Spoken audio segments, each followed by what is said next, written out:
Right, go ahead and work on page 96, exercise B in your vocab. Page 96, exercise B.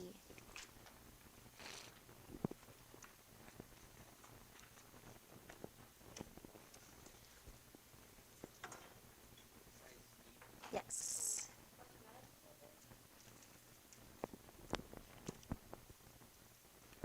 Actually, I don't think we did. Let's go with exercise A. Sorry about that, guys. Exercise A, okay?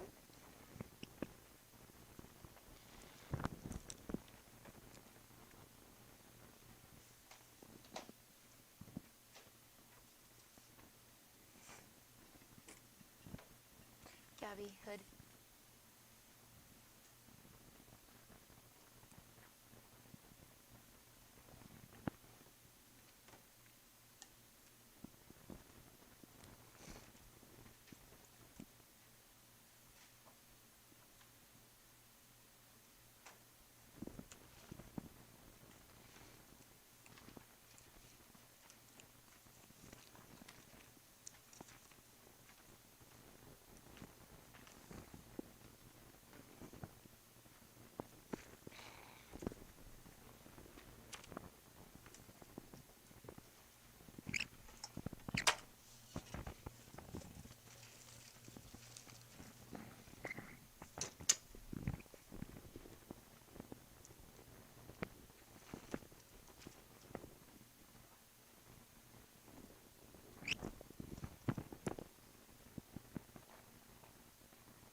All right, let's go ahead and go over our exercise, okay? Number 1, the Democrats were attempting to impeach President Grant for alleged misuse of the military to intimidate voters, okay? Sorry, I'll call on somebody.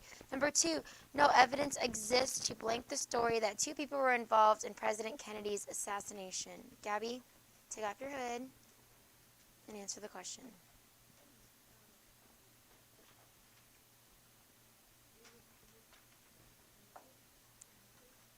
What did you say?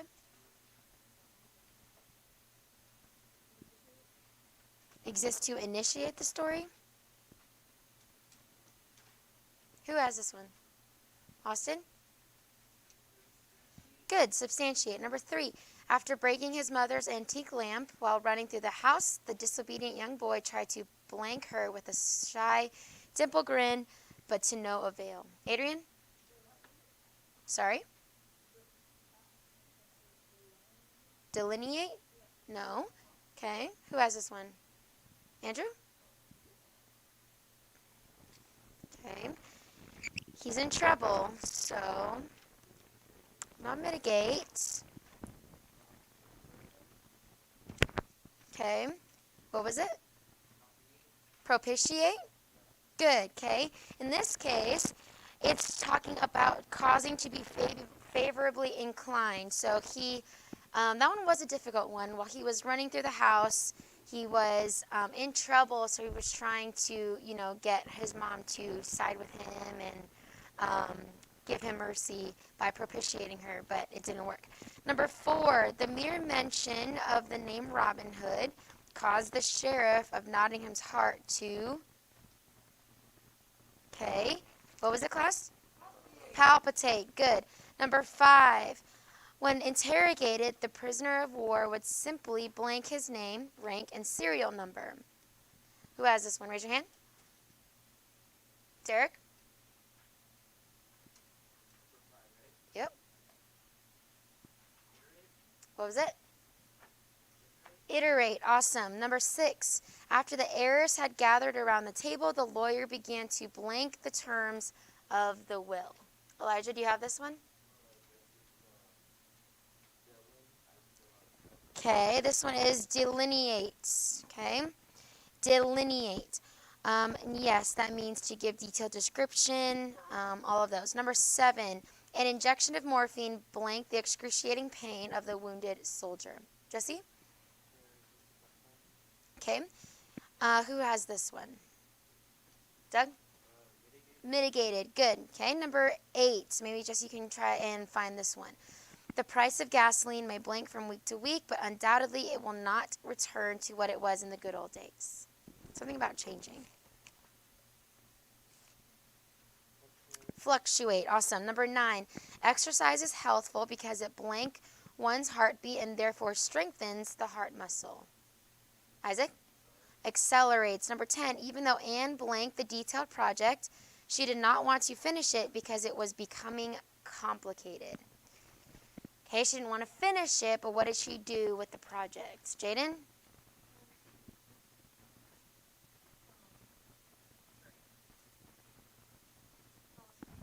You're good. Initiated. Good. She started the project, but she didn't want to finish it. Number 11, by sparing the life of King Agag and the best of the oxen and sheep, Saul failed to blank the Amalekites as the Lord had commanded him. Someone besides Adrian. Ricky? You have 2 things left.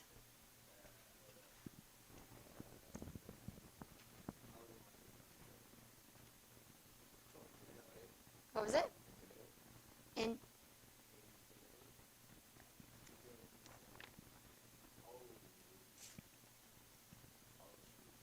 no, we did not. It's not on here for some reason. Oh yeah, we did. The number 1, intimidate. So we have 2. We have either annihilate, Ricky, or emaciated. What could fit in that blank? Annihilate. Annihilate the Amalekites. And lack of proper nourishment has what the people of poverty-stricken nations class? Emaciated. Okay, to become or to cause abnormally thin. Okay, obviously poverty, proper nutrition, or proper nourishment gives us the clue that it is emaciated. Okay, go ahead and work on exercise B. Exercise B.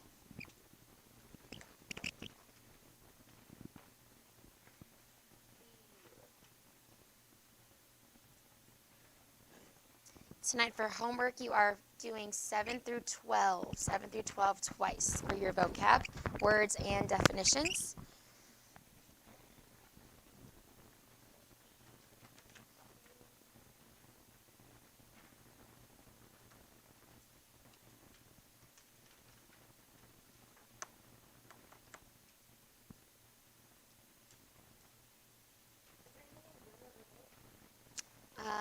Nothing in grammar. grammar, but yes, in literature. We'll go over that in a second.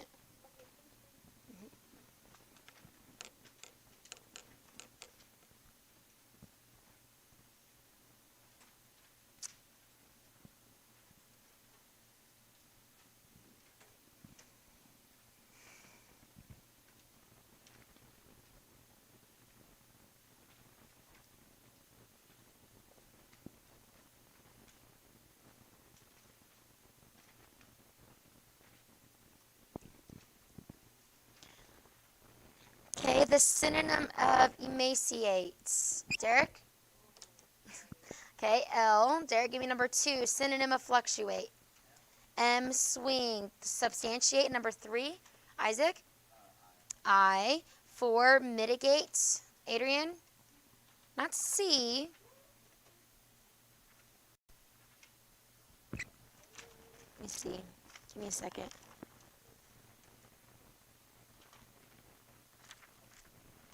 What was it? B. Alleviate. Good. Number 5. Iterate. Lena?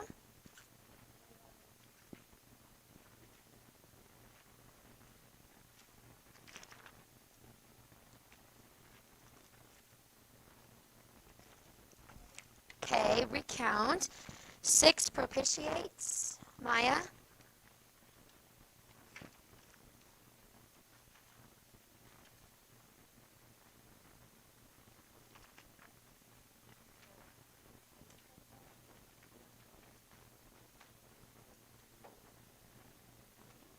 What was it? Yes, appease. C. Letter number 7. Amethyst. Initiate. Okay, we'll look it up.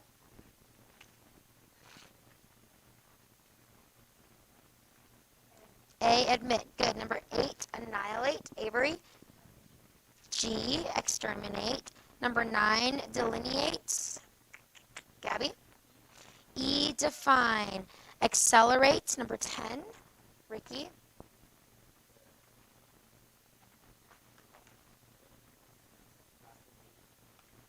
Hasten. Number 11. Palpitate. Austin.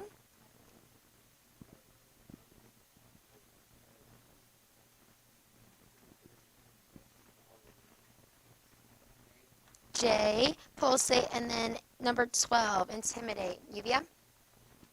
D. Browbeat. Awesome. Okay, so tonight is 7 through 12 twice. Last but not least, go ahead and take out your literature book. Okay, your literature book. And turn to our new unit.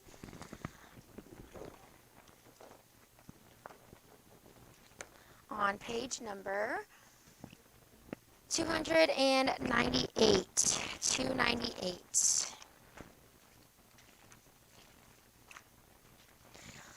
And in this unit, we don't have enough time to go through every single story, so we're going to be looking at select stories within this unit, but let's look at this unit, okay? Classical Greece. Classical Greece is our theme here. Flickering light in the cave. Let's read about Homer, okay? Homer is the creator of gods and heroes for Greek schoolboys, okay? The people of ancient Greece, like most of the people in the ancient Middle East, were polytheists, or worshippers of many gods. Some of the more thoughtful Greeks, however, saw through the old myths, the man-made stories about gods and goddesses. The gods could not be real, they realized, because they acted too much like limited and sinful human beings. The blind poet, Homer, you want to know who Homer is, who lived more than 700 years before Christ, seems to have understood that the gods were not real. This is why he could take the old stories about the gods and the heroes of the Greeks, polish them up, add life and breath to them, and create his two beautiful epic adventures, the Iliad and the Odyssey. You want to highlight those or make sure that you know those. The Iliad and the Odyssey, they were his two of his most famous works. The gods that Homer put into his epics are obviously just glorified human beings. They possess the same desires, selfish interests, and petty jealousies that the human rulers have. The heroes in the Iliad and the Odyssey are sometimes hard to distinguish from the gods. These superhuman, godlike individuals endowed with extraordinary courage, course through the epics performing magnificent deeds, but it is obvious that even the greatest of them are still human and will eventually die, and their human limitations are made more apparent by the limitations that Homer gives to the gods. And at the top it says your heroes for Greek schoolboys. So here's why. The Iliad and the Odysseys were among the first books studied by boys in Greek schools. Girls did not attend school. You want to highlight that. The Iliad and the Odyssey were among the first books studied by boys in Greek schools. They learned to read by sending out the words in the action-packed classics. So that's why they were so important during this age, is because the Iliad and the Odyssey are the main textbooks that these boys during school read. You gotta skip down. One could have never understand the history of Greece without having a good background in Homer's writings. For so many of the thoughts and therefore the actions of these people were a product of his art. So Homer's Iliad and the Odyssey were so influential that it was obviously the thing that was taught in the school, that was read to those who could read, or it was read by those who actually could read. And because that was one of the famous books, it kind of influenced them in what they did in everyday life, kind of like a hero to them. We know we have heroes nowadays because of movies or books or music or something like that. But back then, their heroes were only by the books that they read and what was made available to them, because only boys were allowed to read or learn how to read. And it was only that time where that those two books were so influential. Yes?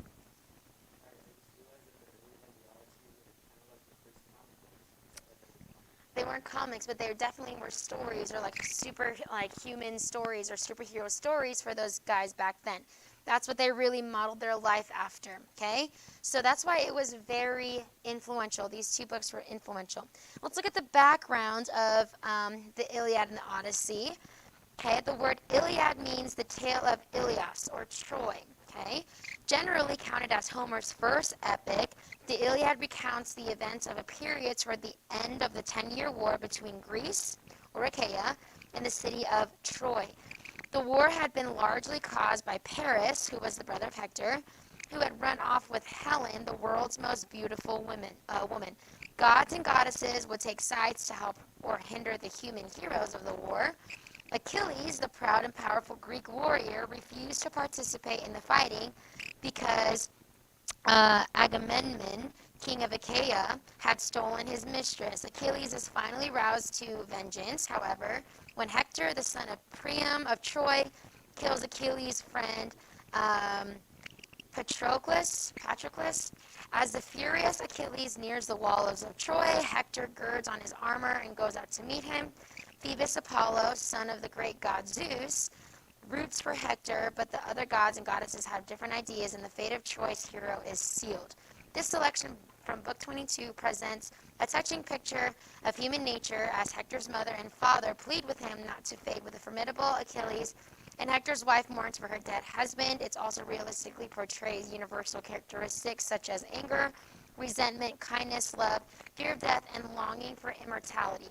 And if you read the background, it kind of just gives you literally the summation of the death of Hector. It's from the Iliad, obviously by Homer.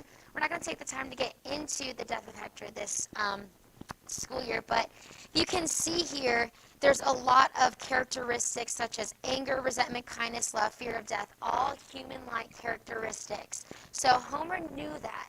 He didn't buy into the Greek mythology. He didn't buy into all these people saying, all right, these gods like Zeus and Poseidon, all these gods, all these gods literally had the same characteristics like human people do, okay?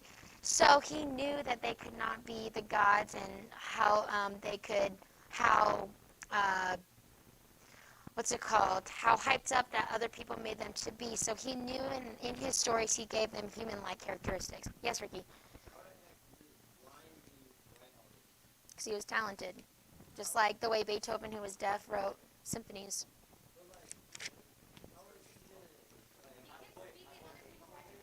Yeah, like he was just blind. He could make these stories up in his mind. It's not like he could not read or write. All right, so tonight for homework, okay, we are going to look at the Return of Odysseus. This one's from his second book, The Odyssey, okay? So make sure you start reading page 305 to 309. Begin reading that story, 305 to 309. It is a little longer work, so, I mean, it's one more page until it's done, 310. So if you want to read on, you can, but the first part is 305 to 309. And then we're going to look at that tomorrow, okay? So 305 to 309. Just make it to, just do 305 to 310. It's one more page till the story's done, okay? So 305 to 310, okay? The Return of Odysseus. Are there any questions? All right, so spelling tonight and literature. No grammar. You guys are dismissed.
Okay, welcome distant learners. Hopefully you're doing well.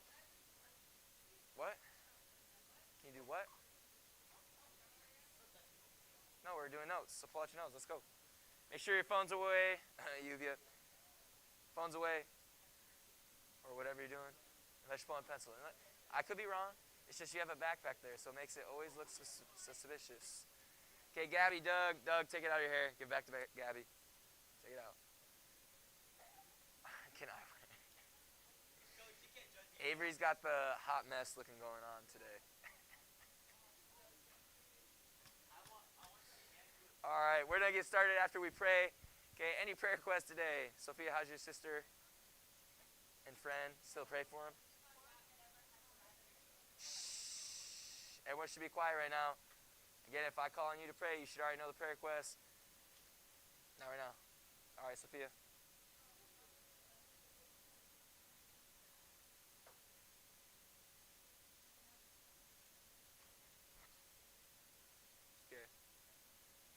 That's your cousin? Okay, your cousin. How's your sister? Just pray for her still. All right, pray for Sophia's cousin and her sister still. Any other prayer requests? I mean, it's a good song. Old song, but good song. Okay, also pray for the sports banquet tomorrow. I believe everyone here has paid, other than your dad's already talked to me. Rick, no, I'm just kidding. You said you paid. I'm recounting the money, but to be honest, I don't think I have the $8. I'm not going to lie. You paid. You have to pay $16 more. Not yet. She'll probably give it to me at lunch. Everyone else I think is good. Okay, so pray for that tomorrow. Should be a good, chill time. Okay, it starts at 5:30. If you need me to resend the thing, I can. Just let me know. Yes, sir. Can you get a ride? Maybe, dude. I'm going to be doing a lot of stuff. Unless you want to stay and help me. You can stay and help me and do stuff, man. Just setting up chairs and tables. All right, but we're going to have that tomorrow. Hopefully you can be a good time. Pray for spring formal. Okay, it's only like 1 week away. Okay, hopefully it'll be a good time. Okay, again, pray for unspoken with the spring formal. This unspoken would make it just that much better. You know what I mean? Like, it's already going to be a good night. It'd make it to like a good night to like a great night. You know what I mean? A great night. So just pray for that unspoken. Guys, listen. Stop. No, everyone quiet. I talk, we pray, then we're going to get started. Okay, you guys waste too much time. Okay, pray for spring formal, that unspoken. Okay, any other prayer requests? Yes, sir. I did. I saw that, dude. If only it was like for 200. If only it was for like 250,000, I would have put a bid for it. Houses cost so much. All right, so pray for Rick and his family as things are moving forward for them. Everything like that. Any other prayer requests? Shh. Guys. Quiet. Stop talking. Amethyst. Gabby. Stop talking in between prayer requests. Shh. Isaac, Adrian, quiet. Yes, ma'am. All right, competition as well. All right, we're going to pray and then get started. Amethyst and Avery. Stop talking. This is the last time I'm asking. Seriously. All right, we're going to pray and then get started. Please listen well. Again, the slides aren't working for me today. My computer is just glitching. Okay, so I'm going to have to read them off. That means you have to listen a lot better. Okay, so we're going to pray and then get started. Let's pray. Today, Father, Lord, just thank you for today. Thank you for the chapels we've had this week, Lord, as I think they've been a blessing. Hopefully, the kids just have been enjoying the tricks, enjoying the magic, Lord, that Pastor Watkins has been able to do for us. Also, just thank you for the messages. They're very simple, but very applicable. Things that we can apply to our lives and hopefully learn something new. Please just help all the students with the rest of this week, Lord, as school is coming to an end, for them to finish strong. The distant learners at home and the ones that are here in class, please just bless them, Lord. Just allow us to be able to finish these weeks and have fun doing it. As we have a small banquet, should just be a fun, quick night to recognize the athletes, Lord, to thank the parents and the drivers and everyone that made this season capable of us having that, Lord. Please just bless tomorrow and also bless next Friday for us to have a good time as the girls are getting checked, for everything to just work out, transportation for everything to just work out, Lord. Please just bless all that. Please help the unspoken for that night as well. Just allow us to be able to make memories, to be able to just enjoy the moment with our friends, and maybe make some new friends on the ship as well. Also, please help the notes that we're going to be doing today. We just lift that up to you, Lord, for us to be able to get through some stuff through World War II, be able to maybe watch some of the video today or tomorrow. Bless Sophia's prayer request as well, Lord. Please help her sister, and also please help her cousin with those situations, Lord. Just bless them, help them through whatever they need. Also, please help her competition coming up here soon as well. Allow her to be safe and her team to just do well. Bless all these kids, Lord, for whatever time we have left with them, whether they're staying next year, they're not going to be here next year, Lord. Please help us, and please help me to be able to do as much as I can for them. If they have any questions or anything that they need help, to not be scared or not really want to ask for help, please just allow them to ask. For us to have a good remaining 3.5 weeks, Lord. Bless this class again. In Jesus' name we pray, amen. All right, pull out your notes, everything put away, phones, calculators, any other subjects. Okay, put it away. Again, you have to listen. Shh. Why are we talking already? I get done praying, we're already talking. All right, you guys need to listen a lot better, again, because there are no slides. Okay, you're going to have to listen to take the notes. Certainly, if we have a notebook check, it means you need to have the notes. It means you have to listen very well. Okay, with that. Okay, we are on note number 23. Okay, we've kind of gone on and off of talking about notes. We did a few yesterday. Okay, we've also watched some videos. Hopefully, you're learning more from the videos. The notes are more just for you to have the content to be able to study better. Okay, but we do have to go through some more. Okay, note number 23. We're going to see a quote of self-determination of the peoples. Okay, self-determination of the peoples. This was an idea that was promoted by the Treaty of Versailles. If you need me to spell anything, just raise your hand. I'll do my best. What? I'll repeat it again at the end, but yes. Okay, this is the self-determination of the peoples. This was an idea that was promoted by the Treaty of Versailles. It called for the allowance of people of the same nationality to govern themselves, and one nationality should not have the power to govern another. Remember, what was the purpose of the Treaty of Versailles? Okay, basic word, peace. Okay, is to allow the European countries to remain in a peaceful state, recovering from World War I. Okay, so we see that was the purpose of it. Does anyone need me to repeat it one more time? Okay, this was the self-determination of peoples, an idea promoted by the Treaty of Versailles. It called for the allowance of people of the same nationality to govern themselves, and one nationality should not have the power to govern another. Obviously, what country did this really restrict? Okay, Germany at the time. Obviously, we've already watched videos on it. We've talked about it a little bit. The ambitions of Hitler and other countries as well. Okay, they're already going against this treaty, but that was the purpose of it. Yes, sir. Yes, sir, I can. Okay, Versailles.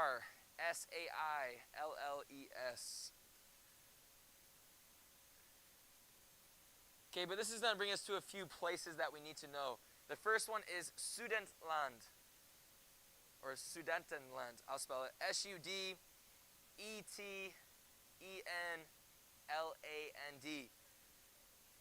Oh man. Sudetenland.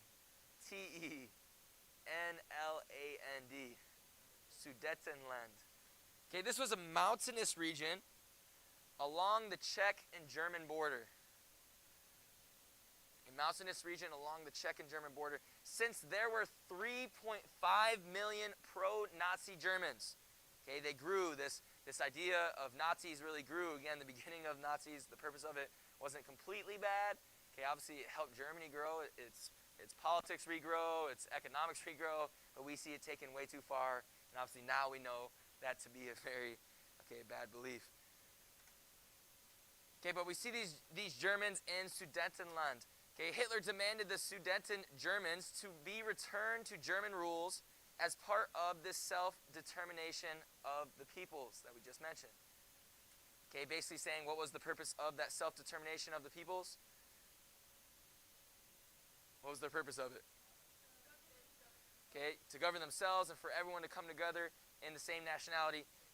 No one nationality would be above another. Okay, this was basically Germany saying, hey, come back to us so we can work all together. Everyone go with this note? No? Yes? The last part? The self-determination of the peoples. That same note that we just did is just repeating it. Student, what? Dude, you got to pay attention better. Sudeten Germans be returned to German rules. Okay, which is going to bring us to this British Prime Minister. Okay, and we mentioned him in the videos before. No, not Churchill. Who was the British Prime Minister before Churchill? Nope. Shh. Someone raise your hand and tell me if you know. Who was the British Prime Minister before Churchill? Nope. Neville Chamberlain. Shh. Adrian, chair down. You can't take notes like that. Okay, chair down. Neville Chamberlain. Okay, this was the British Prime Minister and leading voice in Europe for peace and conciliation. No, you didn't. Okay, but we see this guy. Remember, we watched the video. Okay, he was saying how this guy was really promoting peace. Okay, certainly when the Germans, okay, they were broadening all their stuff, their lands, they're growing now their military, their airships, and Churchill's like, hey, remember that quote that Doug loved and some of you guys loved? Remember what Churchill said? When Chamberlain was in charge, he said, hey, you're trying to have peace for war, but your peace or something like that's going to bring war. Remember that? Okay, remember that? Okay, that's not how it went. I can't remember exactly how it went. It might be a note later on. Okay, but we see this is happening because of this man. He was a man promoting the peace, trying to keep the peace. He sees German kind of doing their thing, these other countries, Italy doing their thing. But he's like, hey, let's not start another war. Let's just say, like, okay, you can do this, but make sure you're not doing too much. You know how, like, when I'm telling you guys, I don't, like, automatically yell at you, like, ugh. Okay, it's like, hey, can you please be quiet? Hey, can you please, hey, Germany, can you just not get too large an army? Can you not attack anyone? You know what I mean? This is how Neville Chamberlain kind of was. He's trying to keep that peace. Any questions on that one? Yes, sir. The last name or whole name? Neville, Neville. Chamberlain is Chamber Lane, Lain. Okay, we need to get better at spelling. Okay, moving on. Note number 26. Okay, our next person, another person in charge of France at this time, was Edouard Daladier. I'll spell it for you. Okay, the first name is spelled Edouard, Edouard Daladier. Okay, this is Daladier, Edouard Daladier. Okay, he was the French, okay, they didn't really have a prime minister. They had what was called a premier. Okay, he was the French premier. Edouard, Edouard, Daladier, D-R. Quickly. Okay, note number 27. Chamberlain and Daladier conferred with Hitler. Remember, we saw that in that one video we watched. Okay, Chamberlain was basically like, hey, let's have a meeting with them. Let's just say, all right, Hitler, all right, Germany, you guys been doing these things. Let's just keep the peace. Remember the Treaty of Versailles. Okay, hey, don't do too much. Don't talk too loud, Germany. Okay, stay what you're supposed to be doing. They had a meeting, these two men. Okay, they conferred with Hitler and Mussolini in Munich, which is in Germany if you did not know. Okay, my favorite soccer team is named after them, Bayern Munich. Which one? Munich? M-U-N-I-C-H. Bayern Munich, yeah. I'm German, so I mean they're like the best team, so garbage. You're just a Neymar follower. Okay, shh. You can't even name one player other than Messi. Get out of here. Okay, but we see Chamberlain and quiet. Okay, Chamberlain and Daladier conferred with Hitler and Mussolini in Munich, Germany in 1938 and signed what is known as the Munich Pact. Okay, which dismembered Czechoslovakia by giving Sudetenland to Germany, that place.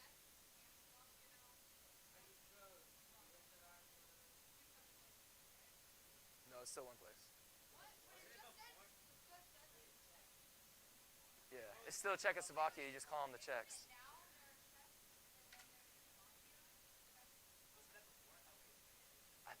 I think they're the same now.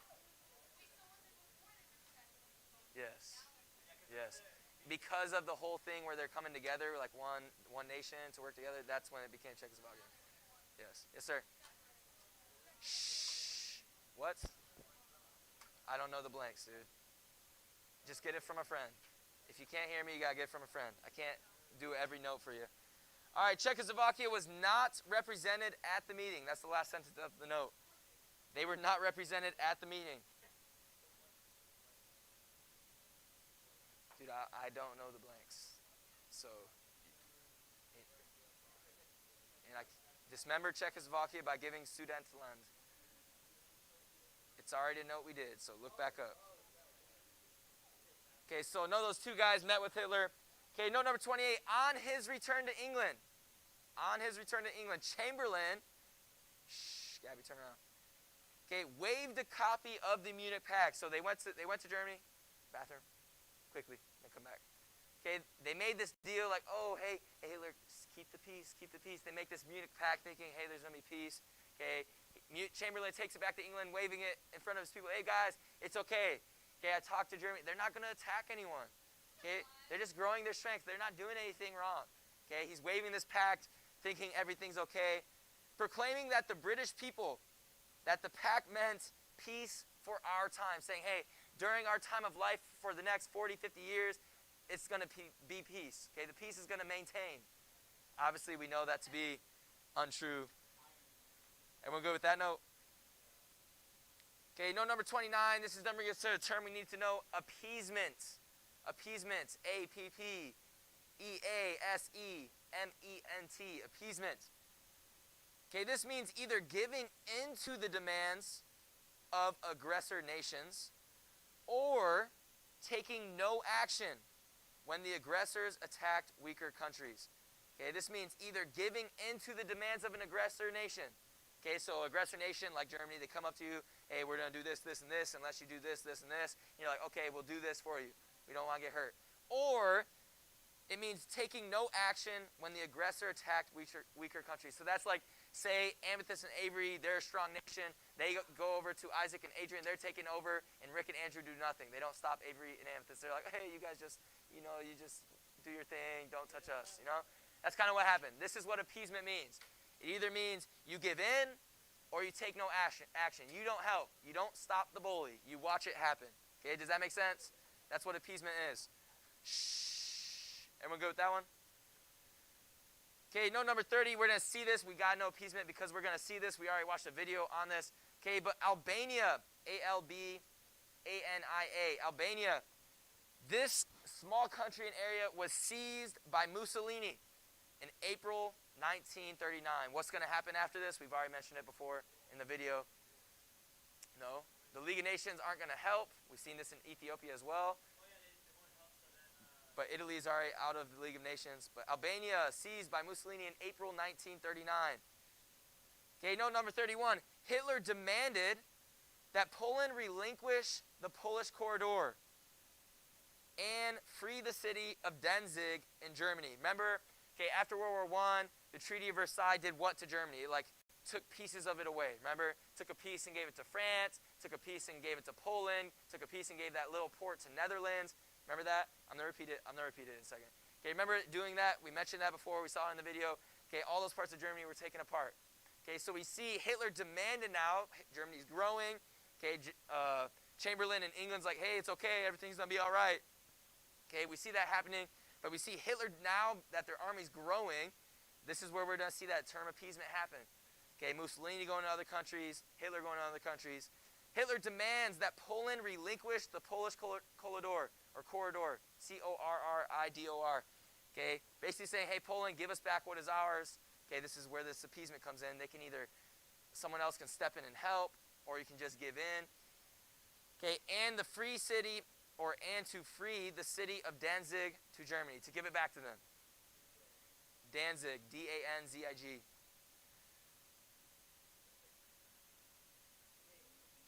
D-A-N-Z-I-G. Pronunciation. Danzig.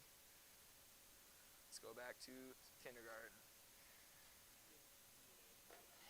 D-A-N-Z-I-G. There we go. Okay, but this is where we're going to see, okay, so we see now who's like the 2 or 3 main countries at this time. Okay, those are like the Axis powers, but who's like the 3 in Europe? Okay, there you go. France, Germany, England. Okay, Germany being split up, part of it to Netherlands, weaker country, part of it to Poland, weaker country, and then the other part to France, stronger country. Okay, so we're going to see note number 32, the Magnates Line. The Magnates Line, M-A-G, Mag-I-Not, N-O-T, line. This was designed by the French after World War I. Designed by the French after World War I. It was a series of concrete fortification that would allow the French to mobilize their army in case of an attack.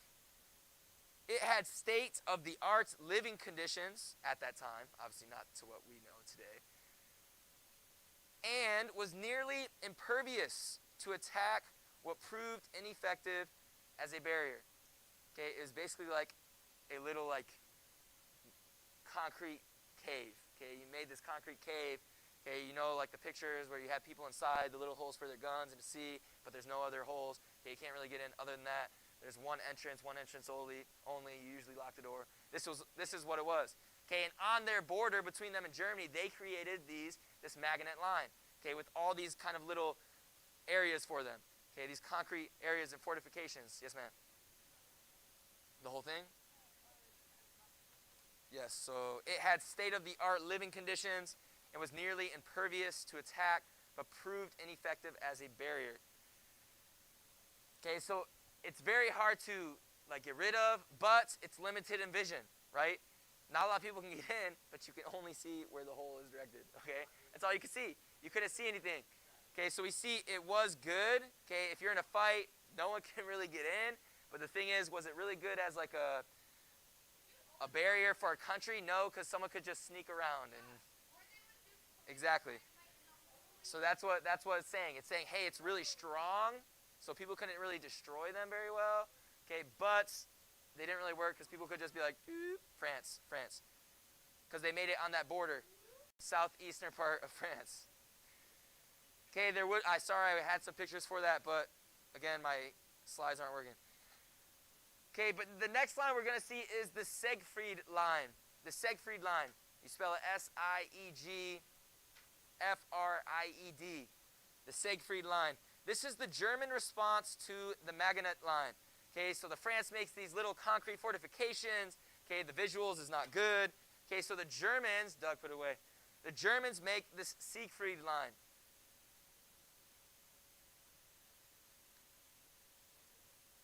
And basically this is just going to be kind of like something to stop vehicles and stuff, and little barricades, like a little barricade, not really a concrete thing. Okay, it didn't really cover their soldiers, but it didn't allow people just to go through easily. That's what it was. Yep, exactly. No vehicles to go by, anything like that. It's like these little, just like you know how like we have in some like parking lots and stuff when you have the little metal hooks, you can't go in one way or else your tires are shredded. Okay, that's kind of what it was. It's like these maybe 3 to 5 foot stone pieces that are kind of triangular, diamond shaped, okay, that wouldn't allow vehicles to go through. Okay, it only allowed people to go through. There's different ones. Okay, which is going to bring us to the Nazi-Soviet Pact. Okay, again, we see as the Axis powers, what 3 countries at this point? Not Russia yet. Okay, Italy, Japan, and Germany. Okay, Russia always kind of being by themselves because they don't do well attacking, but they do well defending because they're used to the climate. Anytime we've seen Germany or other countries going to Russia, they struggle because of the cold. Okay, but we're going to see this Nazi-Soviet Pact. This is the non-aggression pact. Shh, quiet, we have 10 minutes left. Okay, this is the non-aggression pact that was made between Hitler and Joseph Stalin. They agreed to not fight for the next 10 years, but to work together to invade. Again, what country was Germany trying to get back their land from? Poland. Okay, Russia being on the other side of that, they wanted to invade Poland and divide the land between them. Basically, this was a peace treaty saying, like Amethyst and Avery, if they came together, say, hey, let's just come together, okay? And let's conquer everyone else. We'll split this. You can have the rest. Okay, that's kind of what happened. 2 powerhouses conquering together, having peace. Well, we see.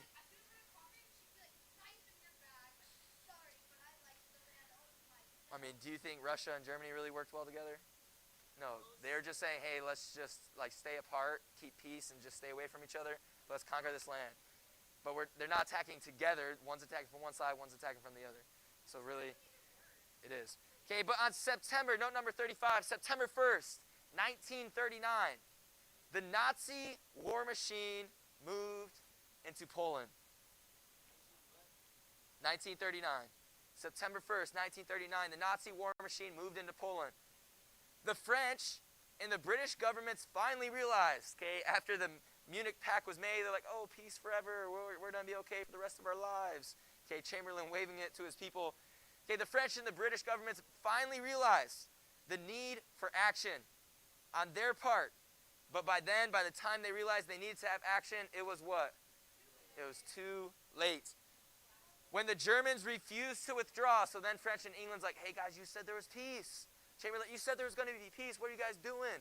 Okay, obviously being miles and miles apart, an English channel separating England from everyone else. Okay, they're like, what are you doing? Okay, they're conquering other countries. Okay, when the Germans refused to withdraw, France and Britain finally declared war on Germany on September 3rd, 1939. Need to know that date. Yep. That's sure. Okay, but you need to know that date. What date did France and England declare war on Germany? No. September 3rd, 1939. Highlight it, circle it, star it, whatever. You need to know that date. I promise you it will be on a quiz or test, or both. Okay, be ready for that. Everyone good with that one? All right, note number 36. This is going to be kind of maybe our, we'll do a few more slides. Okay, number 36, we have Stuka. What is a Stuka? You guys should know this from your reading. Okay, it was the German dive-bombing air force. Okay, Stuka is the German dive-bombing air force. This was going to be used against Poland. This is going to be one of Germany's strengths. Okay, even when we watched the video yesterday as England and Germany was fighting, they said Germany had a superior what? Air force. They had way more. Okay, if you look at the numbers, you look at the ships, you look at the fighters that they had, you're like, well, Germany's going to win easy. Okay, obviously we see that not to happen because they were stupid. Okay, but that's what happened. Okay, Stukas are the German dive-bombing air force. The Panzers, Panzers, this was the German tanks. Guys, put everything away. No, I probably should not watch that. I don't know if I can trust. I don't know. Okay, note number 38. While German Stukas and Panzers. Okay, what is a Stuka? Dive bomber planes. What is a Panzer? No, it's not a pansy. Not a pansy. A panzer. A panzer. Shh. Okay, German Stukas and Panzers attacked the Polish air and cavalry. Okay, cavalry meaning horses. Okay, and they had a few vehicles. Russian troops invaded from the east, while German invaded from the western side of Poland. Okay, basically making a flat pancake and going to destroy Poland. What? Almost, but not yet. Everyone good with that one? You guys good with those? No one's writing, so I'm assuming yes. Okay, which is going to bring us, we've already learned this term, that's why we got to get through them. Okay, Blitzkrieg. Blitz, B-L-I-T-Z, Krieg, K-R-I-E-G. Okay, is known as what? Sophia, could you go get Yuvia from the bathroom? She's been gone. Past time. Thank you, Sophia. Okay, Blitzkrieg is known as what? Lightning War. This was a fast, heavy assault by motorized forces and air powers. This was mainly their tanks, their airplanes. Everything is like boom, boom, boom, boom, boom, just destroying everything in their path. Sure is a lot worse than that. Okay, with this Blitzkrieg to Poland, nearly 7 million Poles or Polish people perished as a result of the Nazi and Soviet brutality. Okay, with the 7 million people dying, okay, this included some 10,000 captured Polish officers who were slaughtered by the Russians in what is known as the Katyn Forest region. Okay, they captured Katyn, K-A-T-Y-N. Okay, basically they lost. Okay, they captured them. They had no mercy. They killed them. There you go. Everyone good? Okay, just a few more, then we're done, as there's only 4 minutes left of class. Okay, which is going to bring us to our next style of war. We talk about a Blitzkrieg. Okay, now we have a Sitzkrieg. What do you think is the difference? Blitzkrieg, basically Krieg meaning war, Blitz meaning quickly, just like in football you have a blitz. Okay, yes. Then we see a Sitzkrieg, okay, which is the sitting down war. Sitzkrieg, which is the sitting down war. This name was given by the Germans to the first 7 months of the war because there were no major battles in Western Europe. Okay, there were no major battles. It was just Germany wiping out whoever they were going against. What? Say it again. You good? Say it again.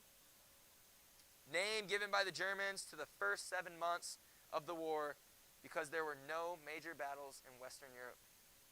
Okay, it's basically Germany was using this Blitzkrieg, boom, boom, boom, boom, boom, destroyed a lot of these smaller countries, certainly the lands that was taken away from them, didn't really go against France and England at this point.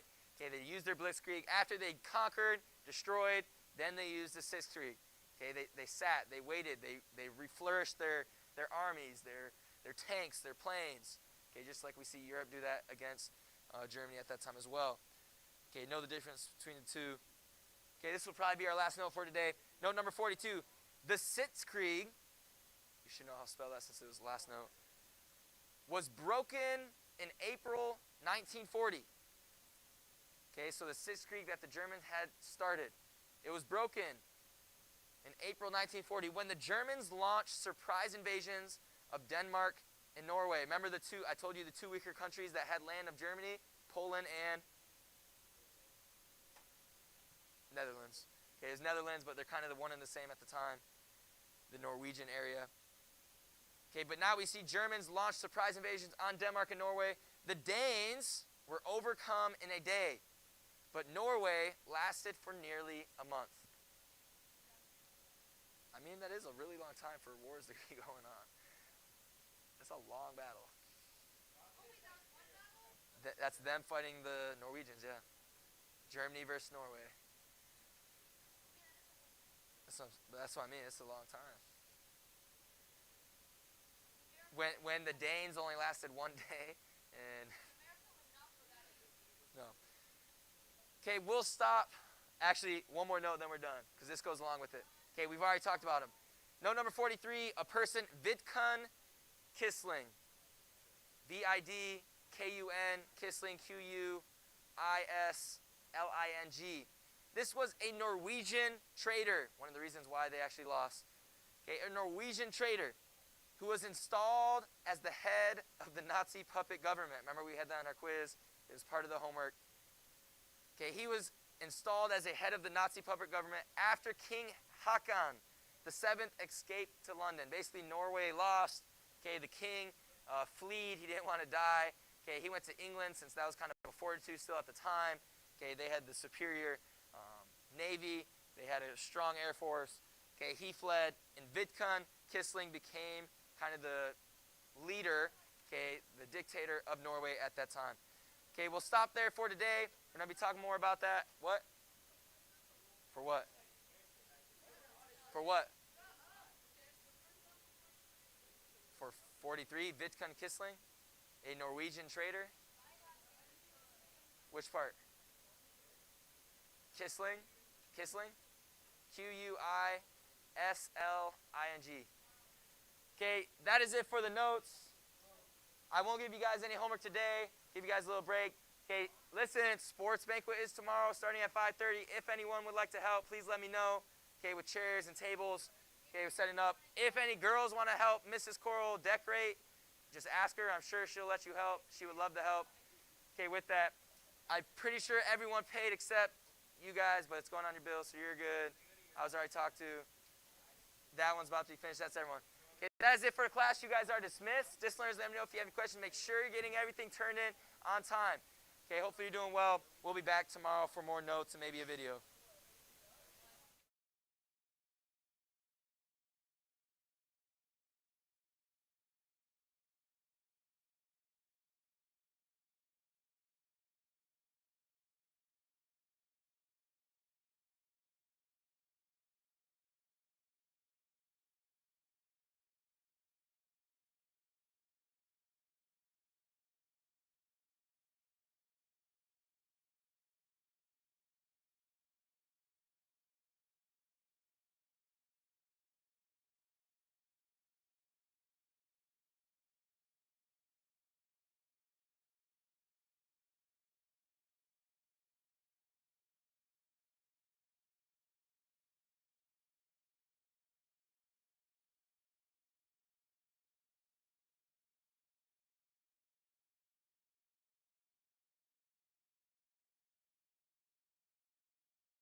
All right, welcome to geometry. Let's go ahead and get started. I am in the wrong place for this class.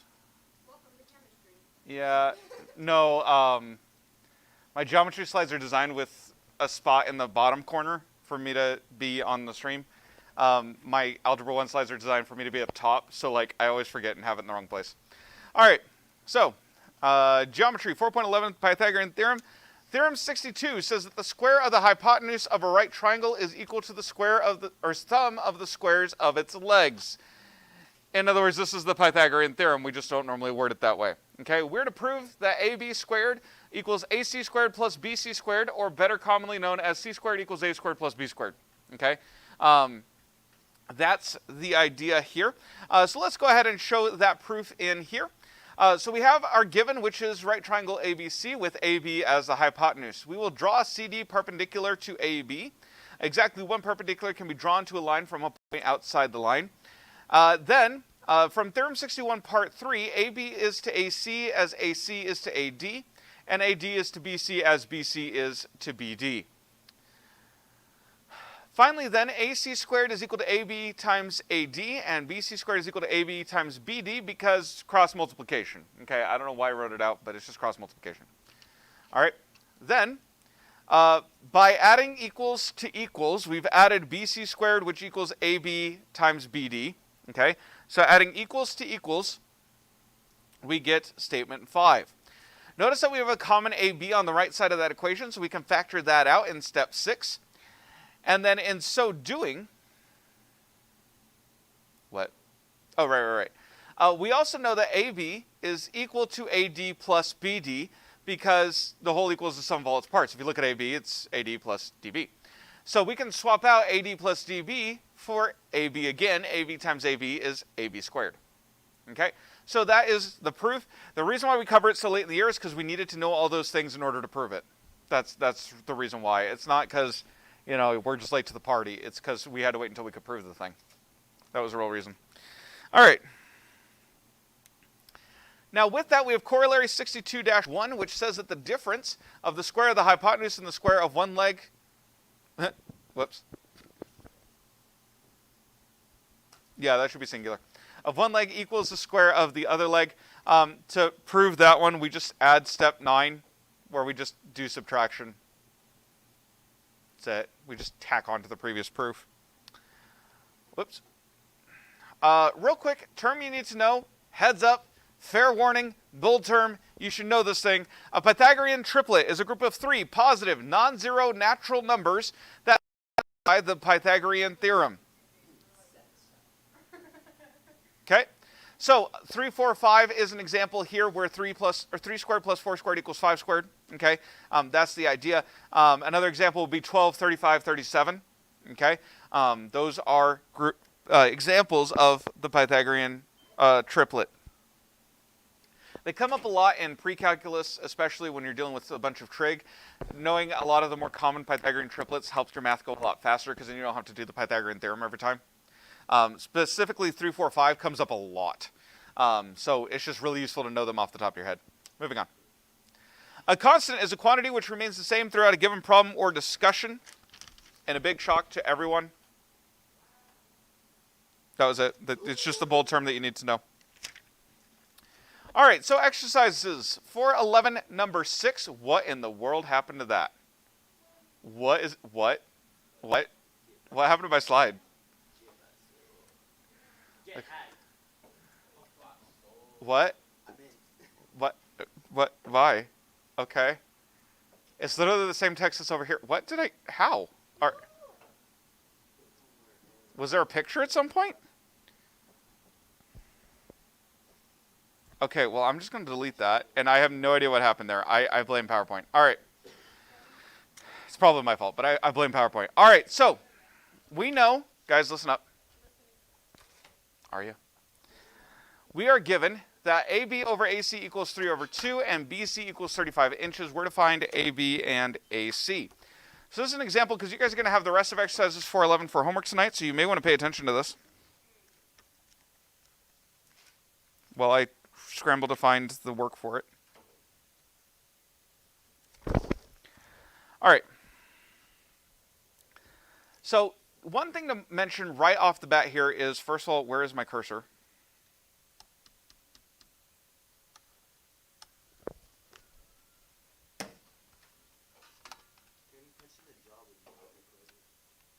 No one said it would.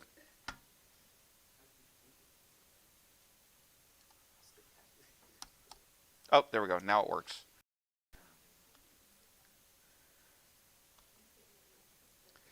All right, so here we go. Now, one thing to remember, anytime you're given a ratio like this, and you guys need to pay attention to this, anytime we're given a ratio of AB over AC equals 3 halves, we cannot say that AB then equals 3 and AC equals 2. Because that's not necessarily true. It might be a reduced fraction. Does that make sense? So AB might have been 17, or not 17. I need to pick something divisible with 3. Might have been 15, and AC might have been 10. Okay? We don't know that for sure. So we're going to let, oh goodness. All right, we'll let AB equal 3x. It's 3 times some unknown constant. That constant may be 1, but it's by some constant in the problem, right, Lena? Okay, and we'll let AC equal 2x, because we know they have to be in that ratio. We know they have to have those factors in there, but we just don't know the other factor. Okay? Now then, we're told that this is inside Theorem 62 dealing with the Pythagorean Theorem. So again, side C, the hypotenuse, is AB. Okay, it's the two opposite letters, because sides in triangles are always named opposite their angles. So the side without the vertex would be it. So this right here is our hypotenuse. So we know that AB squared is equal to AC squared plus BC squared. Okay? So far so good? So I need BC squared, so I'll subtract, wait, hold on.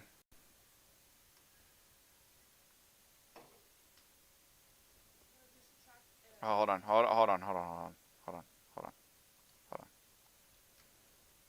Okay. So what we're going to do is we're going to subtract AC squared from both sides.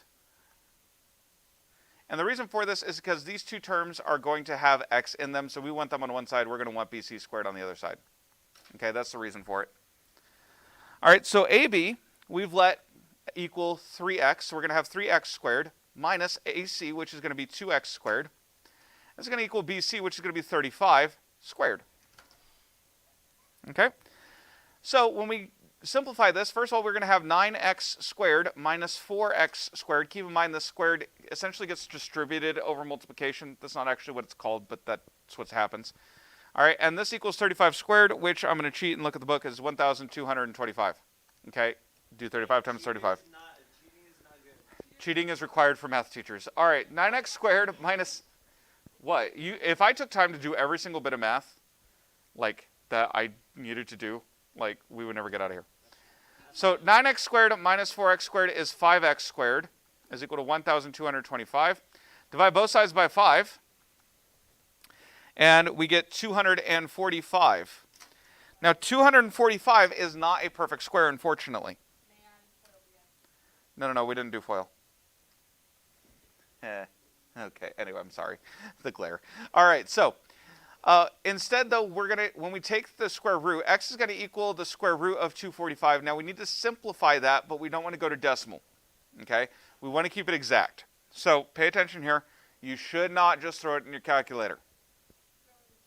Stop it.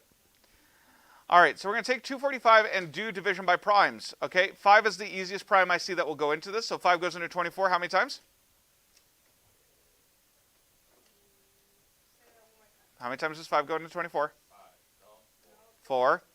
All right, we have 4 left over, so 5 goes into 45 how many times? 9. Okay. What goes into 49 evenly? 7. Notice that I have 7 squared in here. So this, whoops, I'm out of room on the stream, so we'll come up here. So x is equal to then 7 times the square root of 5. You guys remember that? Yeah. Totally? Cool. Now, I'm not done just because I found x equals. Again, you got to get out of that mentality, okay? Instead, I'm told to find AB and AC. So AB is equal to 3 times 7 times the square root of 5, or simply 21 times the square root of 5, and that's our answer. Okay. That's not new. All right. So that's AB. Let's go on to AC. And this is going to equal 2 times 7 times the square root of 5, which again would be then 14 times the square root of 5 is our answer there. All right, makes sense? Pretty straightforward? Good, because that's what you guys are doing tonight. Thanks a lot, Dad. Exercises 1 through 5 tonight from section 411. Keep in mind this will be worth a full 100 points, so make sure that gets turned in. No. It's turned in. All right. So with that in mind, you guys are working on that. Hey, listen up. Okay, real quick note about us moving forward for the remainder of the year. There's only a couple weeks left. So what we're going to do is I'm going to go through and I'm going to figure out what you guys absolutely need, what's left in the course, and we're going to jump quite a bit. You will have one more test. I will write it myself over that material. Gabby, is that a different lunch pill? Are we really working on that right now? Hey guys. So just be warned for that. Tomorrow we will still cover 412 because that's what I have on the list. But then from there, we'll probably be jumping around quite a bit. We are going to skip vast portions of the book. You're not going to be missing out on anything. The biggest thing we try to teach you guys in geometry is how to prove something. You know that now because you guys have worked with it enough. And then the other big thing now is making sure you guys know how to work with shapes. So we're going to focus more on number problems, stuff like that, of practical geometry for the last couple weeks. All right? Distance learners, we'll see you guys later.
Okay.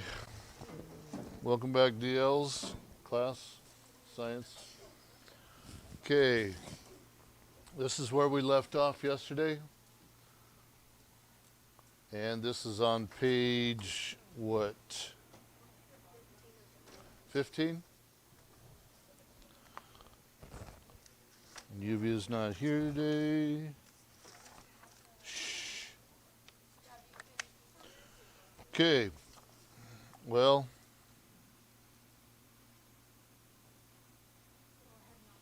Okay. Yeah, page 15, right in the middle.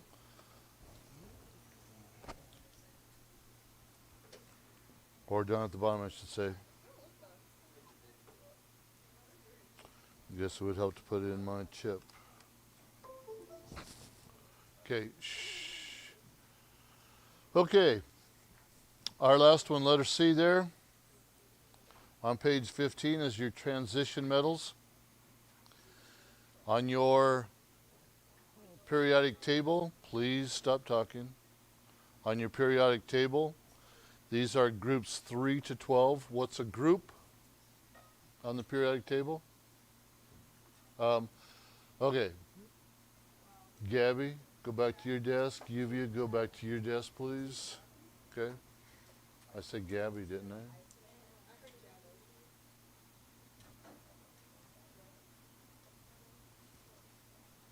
Sorry, guys.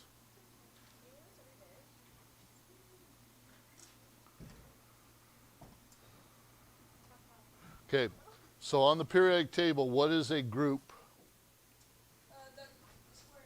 Nope. Yeah. Okay, they're the columns. What are the ones going across the rows? Called the periods. Good. Okay, so you got groups 3 to 12. That's your transition metals. Those are the ones over on the right side. So we went from groups 1 and 2. We dipped down. Okay. Shh. On the rest of them. Then everything over there, or excuse me, the transitions are down at the bottom. My fault. 3 to 12 is the dip. Okay. We found out that the alkalines are over there. Transitions are here. Group 3 is 3 to 12. This is what we're doing now. Yes, sir. Oh. Now, they either have 1 or 2 electrons in their valence. Come on, guys.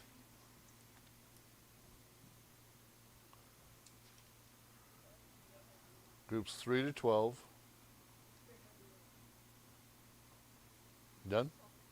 Okay. They either have 1 or 2 electrons in their valence shells.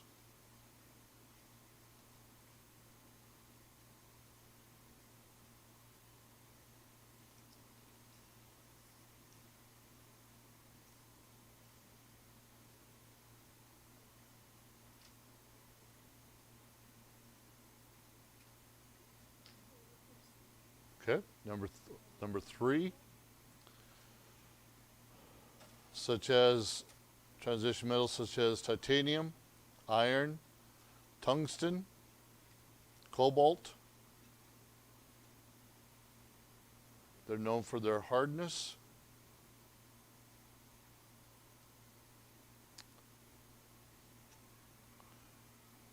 That's why your cobalt tools are good, because they're made out of that element. And that, since that element is hard, the cobalt tools would be good ones to have. Shh, ladies. Okay, number 4, you got copper and gold. They're distinctively colorless. Okay.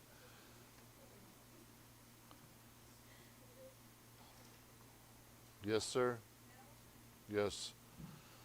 Some of them are very durable, resistant to corrosion, like gold, chromium.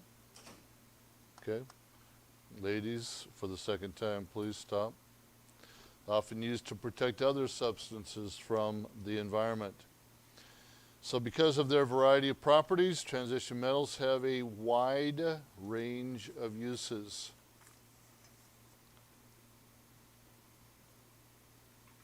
These do not follow the octet rule, where an atom tends to react to in a way that fills its valence shells with 8 electrons. So they don't follow this rule. The intertransition metals are those located in groups 3 and 4. We briefly talked about those yesterday. Those are the ones that are down at the very bottom, the 2 rows, okay? 2 periods of electrons, 57 to 103, okay?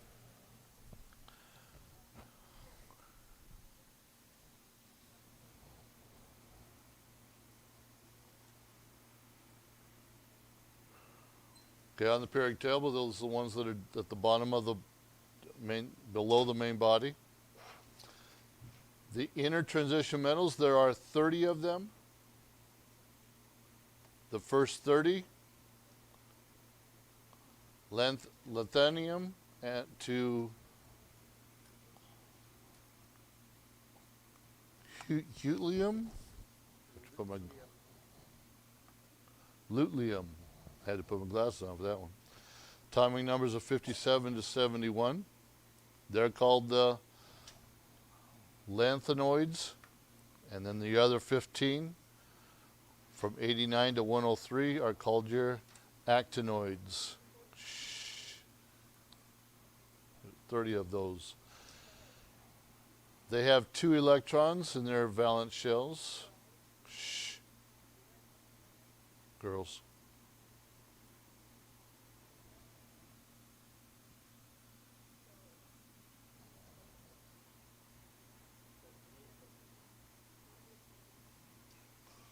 Okay, did you get that?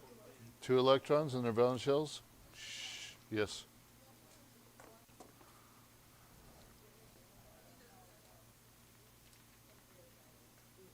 Groups 3 and 4.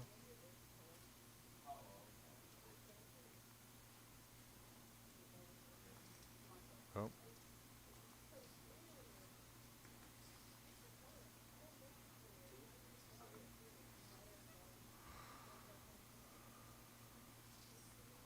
Okay. Some of them are radioactive elements. Americium,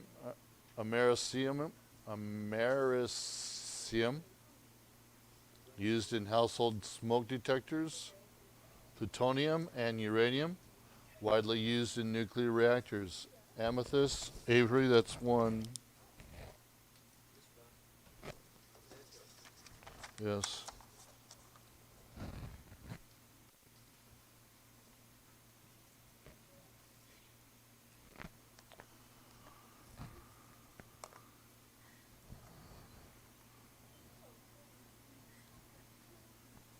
These are called the naturally occurring lanthanoids, often called rare earth metals. You want 2 checks? Then please stop. Okay?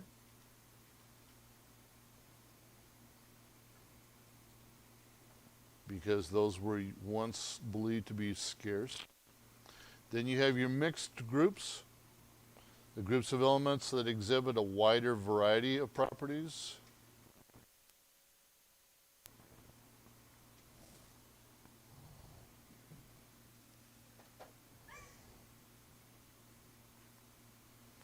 They're located in groups 13 to 16.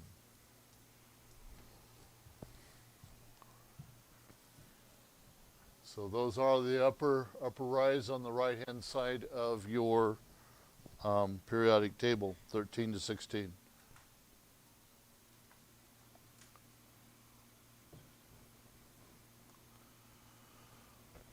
They contain the nonmetals, the metals, and some semi-metals, so they're containing all 3 of those in that small group.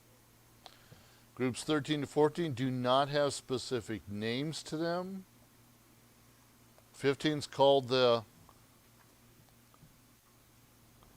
Nicogens, something like that.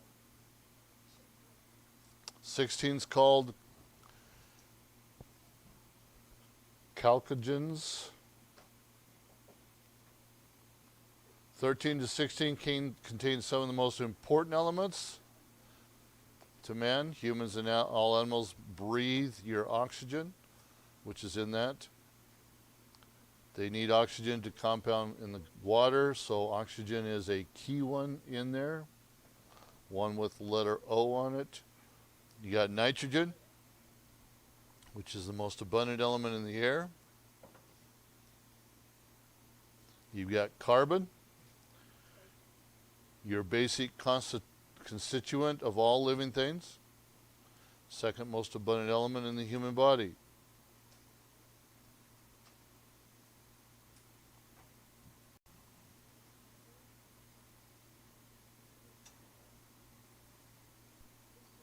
Okay, so it's found in the human body. Also fuels like petroleum, coal, natural gas.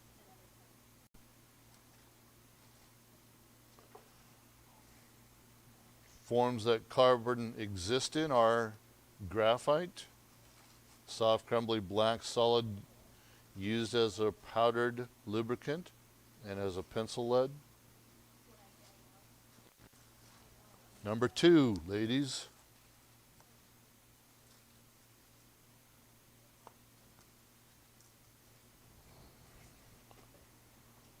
It's not funny, okay? Just a stop. Your diamonds, the transparent crystalline, which is in the hardest natural substance known to man, also contains carbon.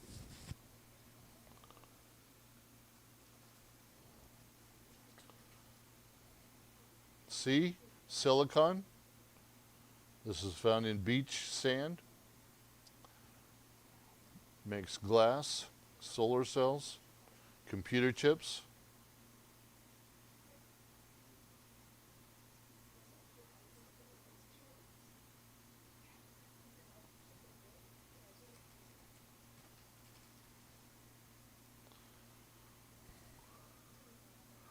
Aluminum and lead are widely used metals. Okay. Amethyst, that's your third.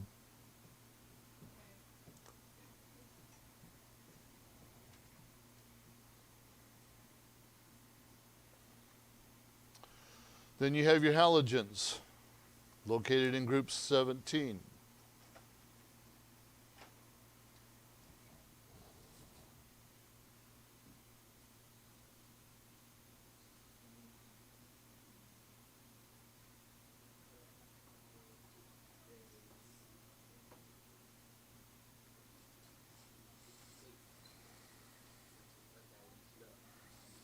Okay, halogen means salt formers because they can easily be combined with alkali and alkaline earth metals to form your salts.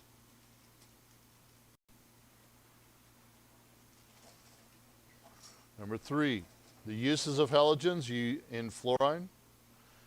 You have it in your toothpaste, your drinking water, because it hardens it, helps to harden the tooth enamel, okay, hindering your tooth decay. Chlorine, used in the purification of water to kill the bacteria. And then to remove bad tastes and odors.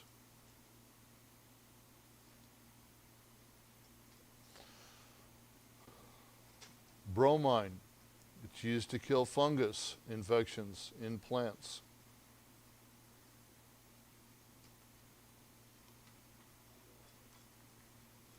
Chlorine.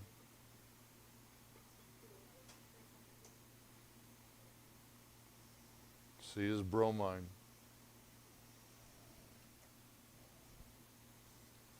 D, iodine. It's that purple solid that readily sublimes room temperature, used for disinfecting. And also important in the human diet. Halogens are also used in light bulbs.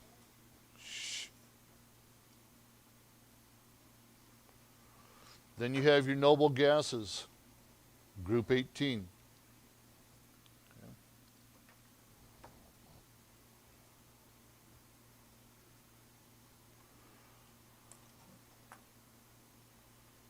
Okay, so they rarely combine with other elements because their valence shells already contain the 8 that they need. 2 electrons in helium shared in that. They're found in nature in their pure states. Okay, and so we're going to go on into the next lesson, but you do have homework of lesson or 13.4, so I'll be putting that up. Quiz 27 on Monday. What? Huh? Yeah, there is no lesson for us. That's the end of the note.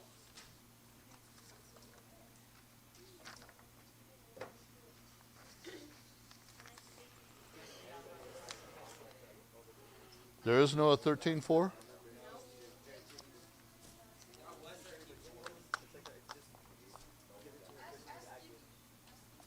There is no 13.4 at all. I didn't give you 13.4. Yeah, that was 13.4. Yeah.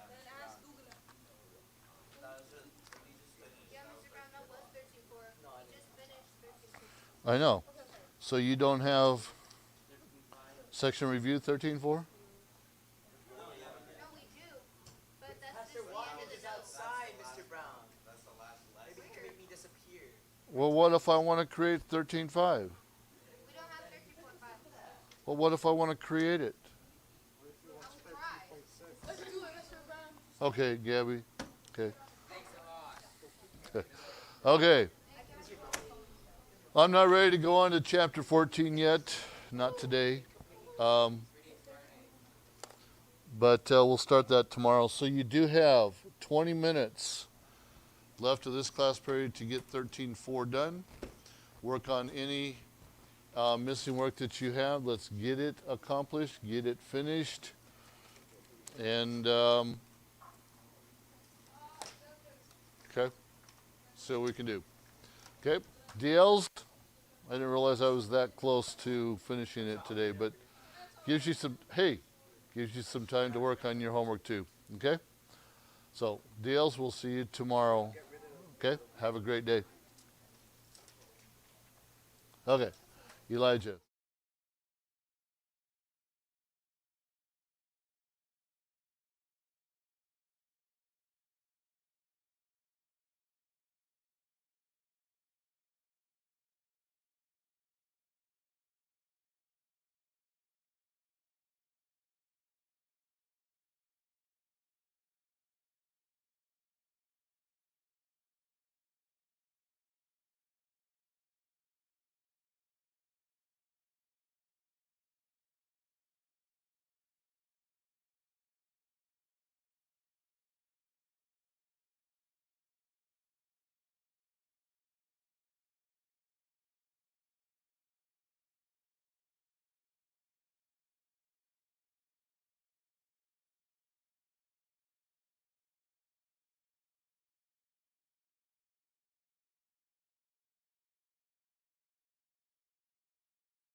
The battery's dead.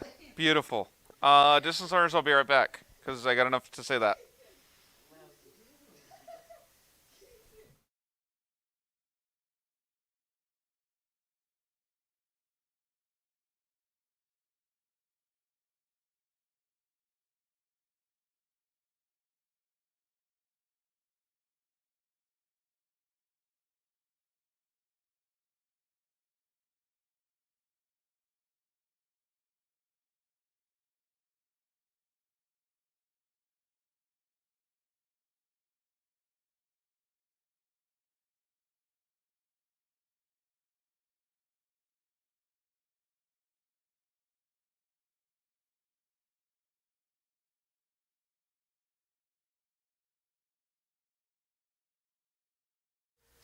All right, hopefully that'll keep working. I have it plugged into my MacBook. Hopefully I can use it and charge it at the same time.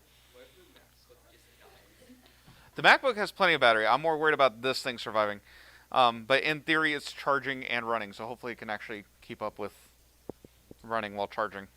All right, I'm also on a very tight leash now. All right, 7.11, applying polynomial factoring. Okay, if you haven't picked up on it yet, applying means...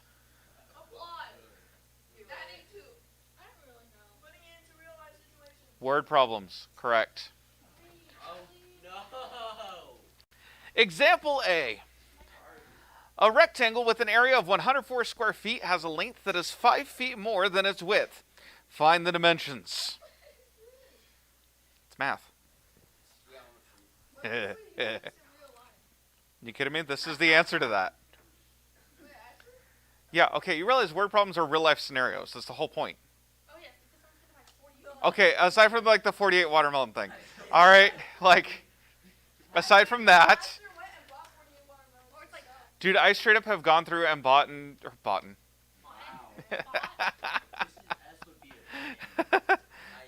It's too late for that. All right, anyway,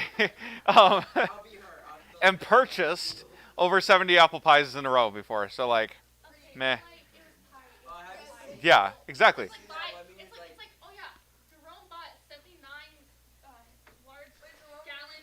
All right, we're moving on. Quiet down.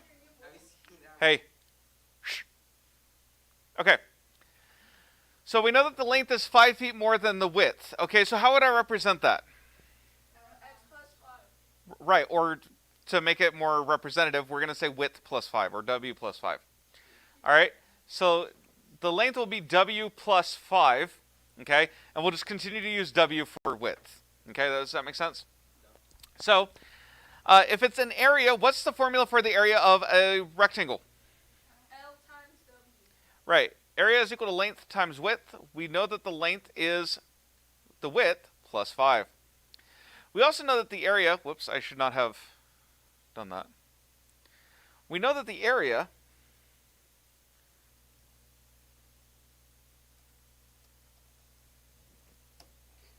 I swear this keyboard's useless. Okay. Anyway, the keyboard's area, yes, the rectangle's area is 104 square feet because we're told that in the problem. Okay, make sense? Oh, whoops, hold on. And then, of course, we need to bring down width here. Okay, that's where that one comes from. We good?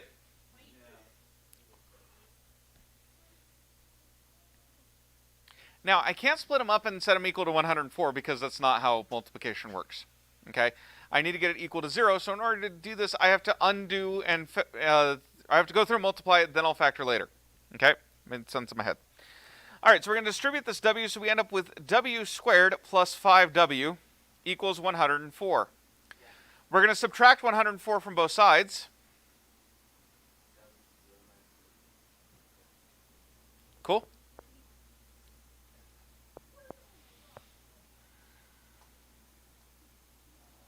We good now? I'm asking. Calm self. How do you do this? What? This, the whole thing, the whole shebang.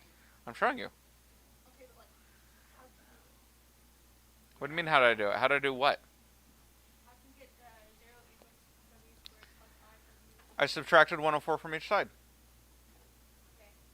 That shouldn't be new. I was just asking her. You follow me? You're just subtracting 104. It's minus 104. You get 0. Minus 104. There's nothing to combine it with. Oh. Cool. All right. So then, I really should have started more toward the left of the screen. 0 is equal to then, well, we need to factor this thing. That's going to be a problem. All right, so here we go. We have w squared. We have negative 104. Cool, cool, cool. Oh gosh, it's fine. And then That's gonna be a problem. we're going to have negative 104, and we're going to have to factor that mess. Ew. Just cry. Just cry. Okay. I'm going to do a couple things to make this easier on ourselves. Let's use some logic, okay? Because math class. The 5 in the middle is positive, yes? That means when I have different signs, because I need different signs based on the negative 104, right? That means with my different signs, my bigger number has to be positive. That's the only way to get a positive out of addition, right? Okay, so I only need negatives on the left. Okay? Make sense? So I'm going to have negative 1 and 104. Oh, 104. I have no idea what happened there. I have negative 2 and 52. Okay. We have... Yeah, you guys can use a calculator to factor. 3 is not an option, so wait, is 4 even an option? Yeah. Yes.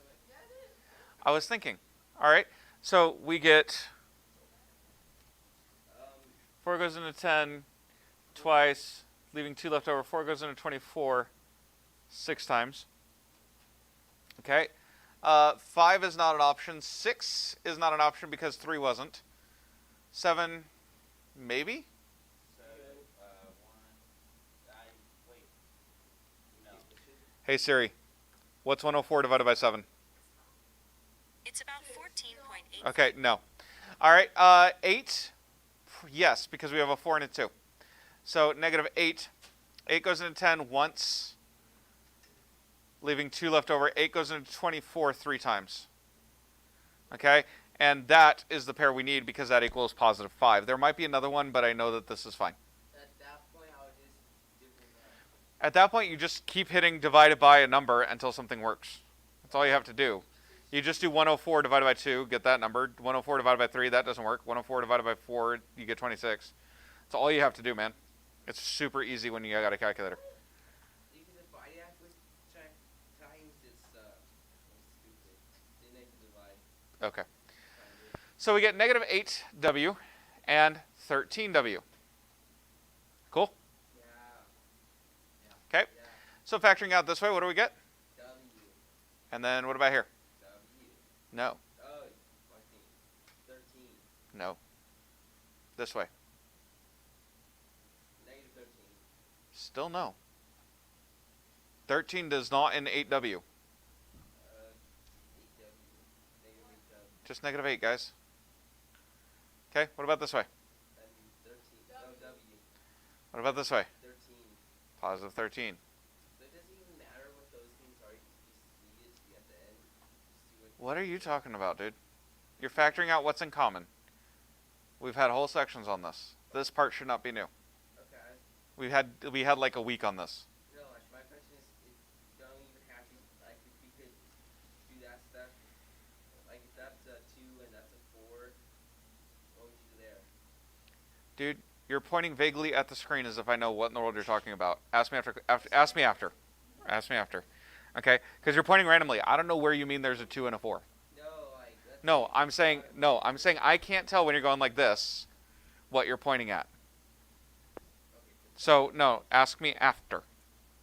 Okay. I will gladly take your question. I just have no idea what you're talking about. Okay. Because it's not even related to this problem. All right. So, we have then w minus 8 and w plus 13. Aside from the setup, this should be very similar to what you guys did yesterday. Not yesterday. 2 days ago. Yesterday was a quiz. Okay. 2 days ago when we started solving these things. Okay. None of that's new. Okay. So now then, this means we have W plus 13 equals 0, or W minus 8 equals 0. Right?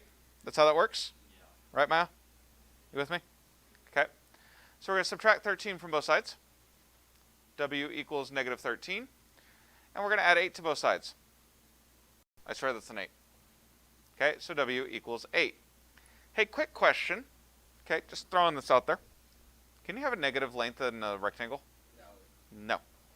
This one goes away. Does that make sense? Because it's not possible. It's not because we don't like it. It's not because we're being mean. We're not being bullies. It's just, it can't happen. Good? Cool. All right, now remember your length is equal to your width plus 5. Okay? So your length is equal to 8 plus 5, which is? 13. It happens to be the same number. Don't count on that. Do it properly. Okay? Make sense? Because that's the problem is people start to see the pattern, and then they'll get something wrong because it's just not how math works. Okay? So a lot of times it will be the same number, but it doesn't have to be. Okay. So it's a 13-foot by 8-foot rectangle. All right? We good? Yeah. Cool.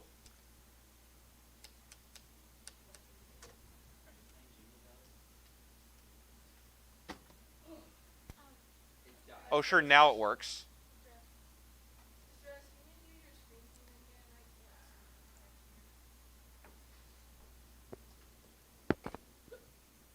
Yes. What's up? Can you, what answer would we write down? Can you circle what answer we write down? Why are you putting my chair? Hey, we got it. Right, they're going to talk to the whole class now. You act like that's different. They sit next to each other anyway. Yeah, but now that you Distance learners will be right back.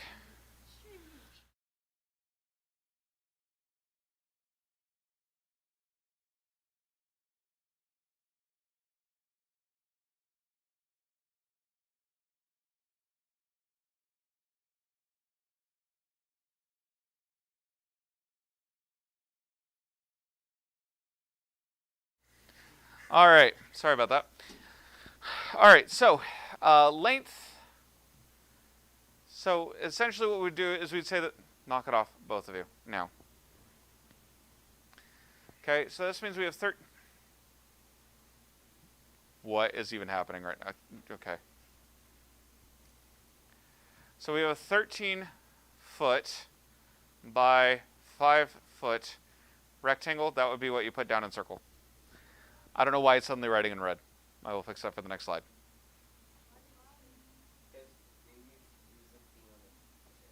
No, it's because I got out of the slideshow and went back into it. Wait, what's 5? Oh, derp. I'm sorry. 8. Sorry. That's an 8. Promise. Thank you. The X is for by, right?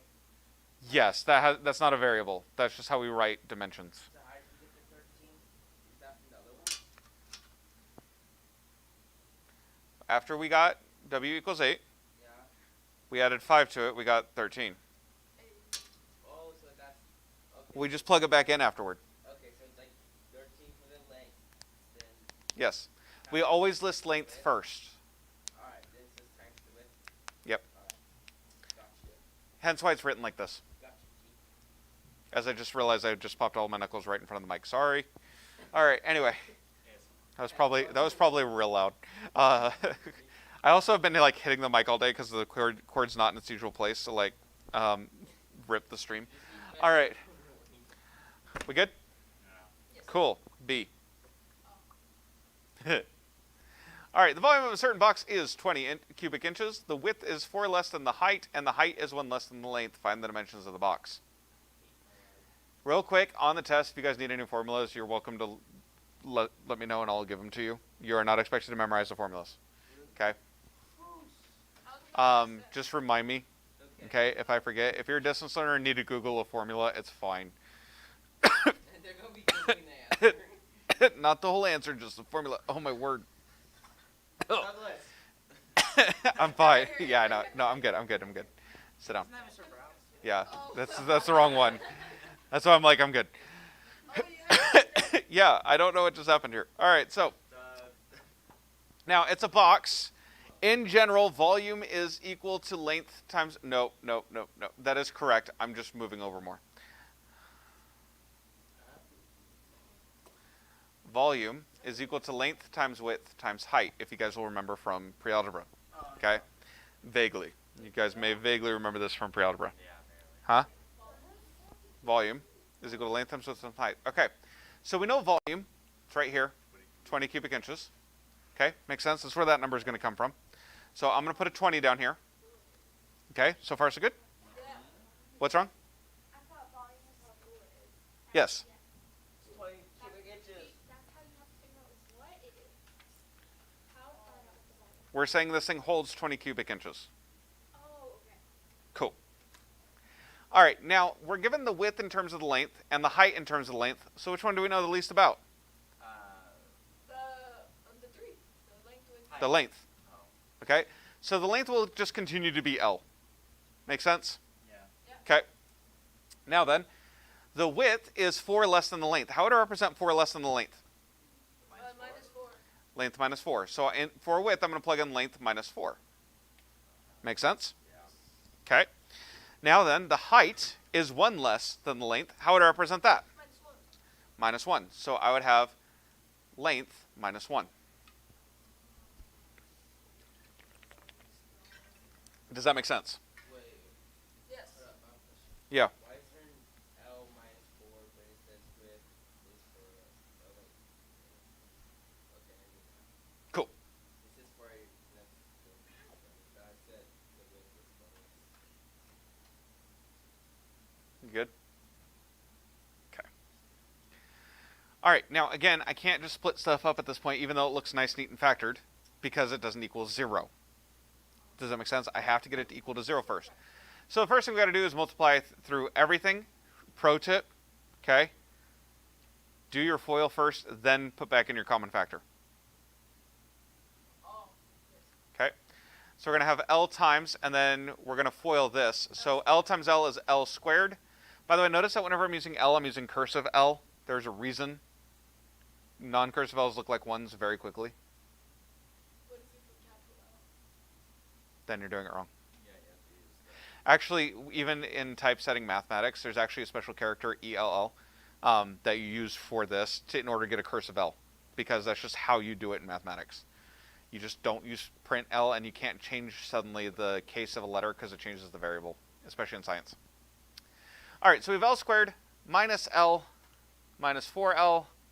I did not leave myself enough room.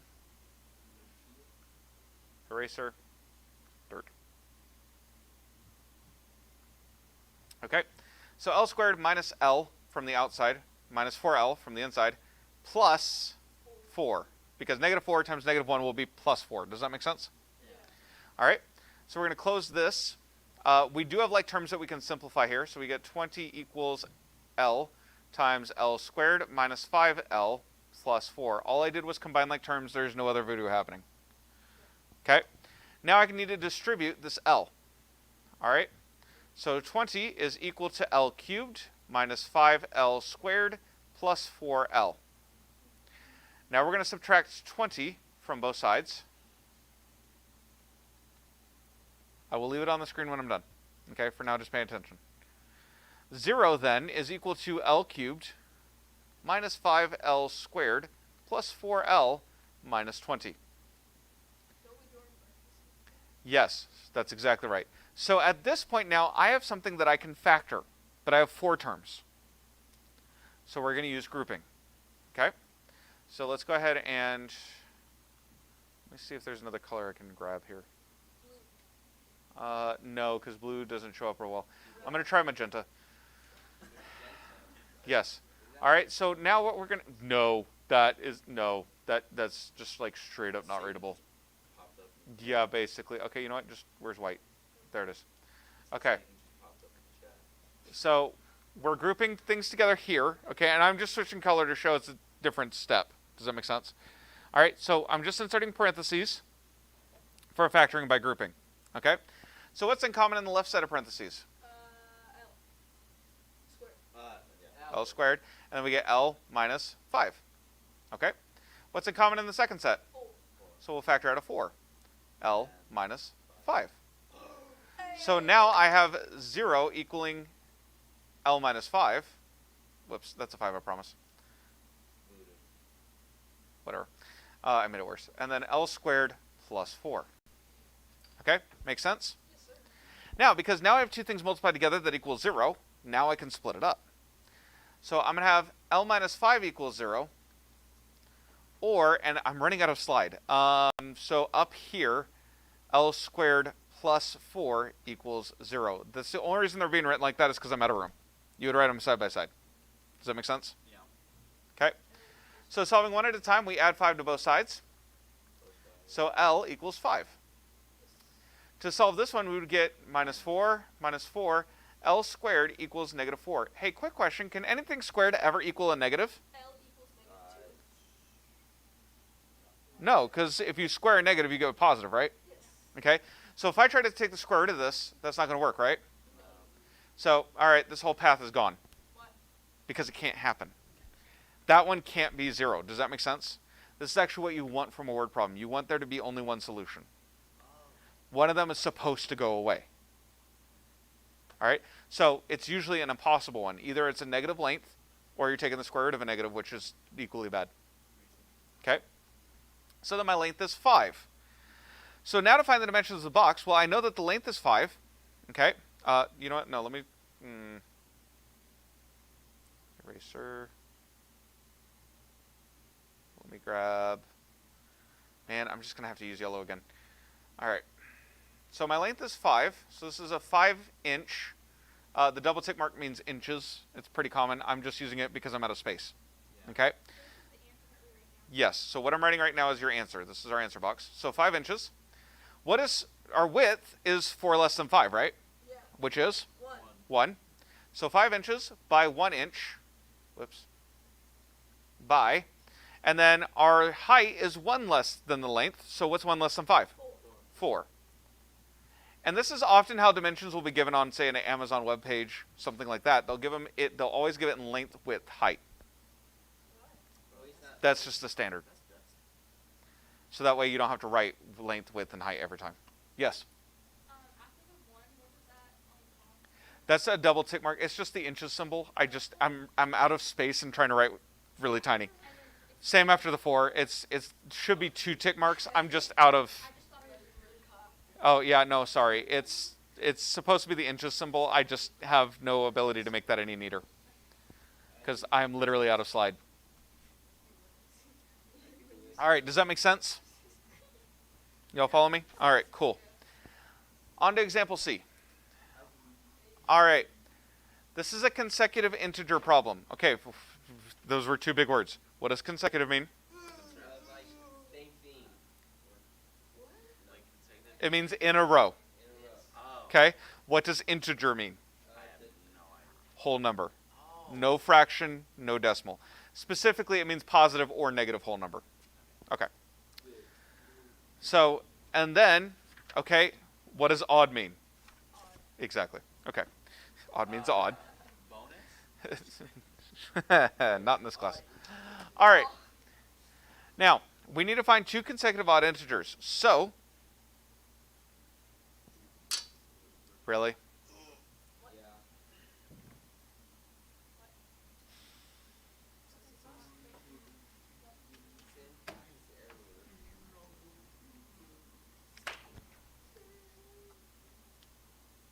You wrote the problem wrong. No, I'm fine.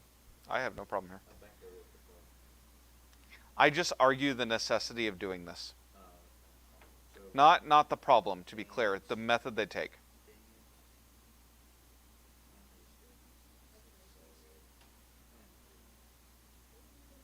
Oh, I just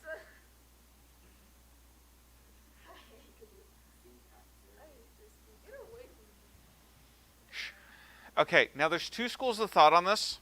Okay? There's one where you can absolutely force everything to be odd or even. Okay? Then there's the other school of thought of like, okay, look, if the word problem is going to work, it's going to end up being odd or even correctly anyway. Okay? I'm in the second camp, but we're going to do it the way they do it. Okay? So, in order to make a number even, or to force an even number, we would just have 2 times something, right? As long as 2 is a factor, we would get an even. So I could say number 1 is 2x and go from there. So what would I have to do to force it to be odd then? If 2x will force an even, what will force it to be an odd? A prime number. Nope. No. For example, 3 times 2 is 6. You guys ready? If I for sure have an even number, the next number will be odd. Wait, what? Ah! If I can force an even number, I know the number right after it is odd. I just got there. Okay, I get that part. Okay. Y'all follow me? Yes. Okay. So if I'm looking for 2 consecutive evens, my first number would just be 2x. I'm looking for 2 consecutive odds, so my first number is going to be 2x plus 1. Because I need the next number after a known even.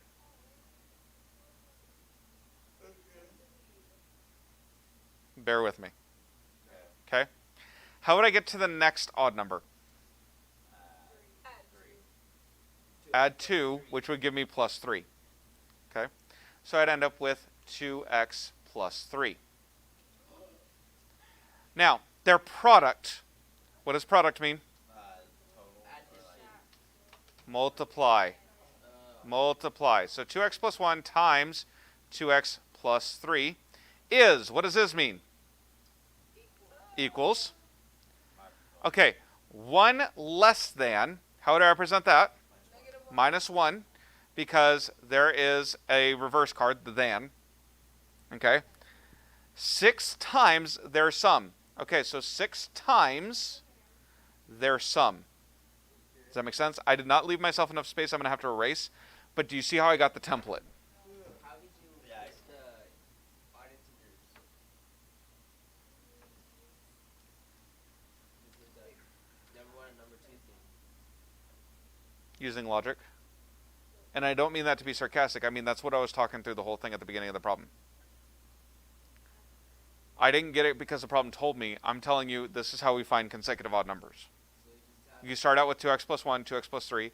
If you were to do evens, you would do 2x and then 2x plus 2. Because by doing 2 times some unknown factor, it's a guaranteed even. So odd would just Odd would be the next number. like so odd would just be 1 and 3 then. Yes. Right. So it doesn't matter. So for every question it's gonna be 2x or No.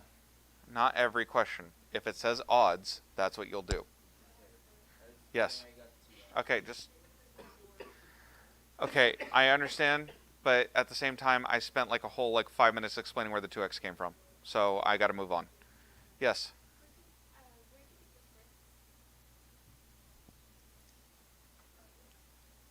Oh, okay. Okay. I was overthinking it. All right, so there's sum. I just haven't filled in the sum yet because I did not give myself enough space. So allow me to rewrite it. Okay? But that's where the template's coming from. Okay, so I have then 2x plus 1 plus 2x plus 3, like that. Now, are those parentheses doing anything on the brackets? No. No. That's fine. We'll deal with that in a minute. But I always write it in there just in case there is something I need to deal with. Okay? So, first things first, left side, we're going to FOIL it. Okay, so 2x times 2x is 4x squared. 2x times 3? 6x. 1 times 2x? 2x. And 1 times 3? Okay. Here, before I can even hope to deal with multiplication, I have to deal with the inside of the brackets. Okay? So these parentheses aren't really doing anything, so I'm just going to kind of ignore them as if they're not there. Okay? So 2x plus 2x, do you see how that's 4x? Yeah. And then 1 plus 3 is 4? Yeah. Oops, this is a 1. Promise. Okay? So now, next stage down, first of all, let's combine like terms over here. So we get 4x squared plus 8x plus 3. That's just combining those two middle terms. Okay? I'm going to distribute the 6. So I'm going to get 24x plus 24 minus 1. Okay? Which, of course, means that we could just say plus 23. Good? Yeah. Cool. You shouldn't scribble out in math, but close enough for now. We know. All right. So we need to get it equal to 0. So I'm going to do a combo step. I'm I'm going to subtract 24x from both sides. And I'm going to subtract 23 from both sides. This is going to leave me nothing on the right side. Good? On the left side, we get 4x squared still, minus, let's see here, 24 minus 8 is 16, so minus 16x, minus 20. So the first step in factoring is to check for what? So common factor. Common factor. Do I have one? No, 4. Yeah, 4. Okay, so I could factor out a 4, but then I'm going to have 4 times something equals 0. Okay? Can 4 equal 0? No. Let's just divide everything by 4 then, including 0. So we get x squared minus 4x minus 5 equals 0/4 or 0. We're just dividing the entirety of both sides of our equation by 4. If it helps you, you can factor out the 4 first, then divide each side of the equation by 4. That's fine. I'm running out of space. That's the reason. Okay, we good? All right, so now we need to factor this. This is not a perfect square, so we have to use the table.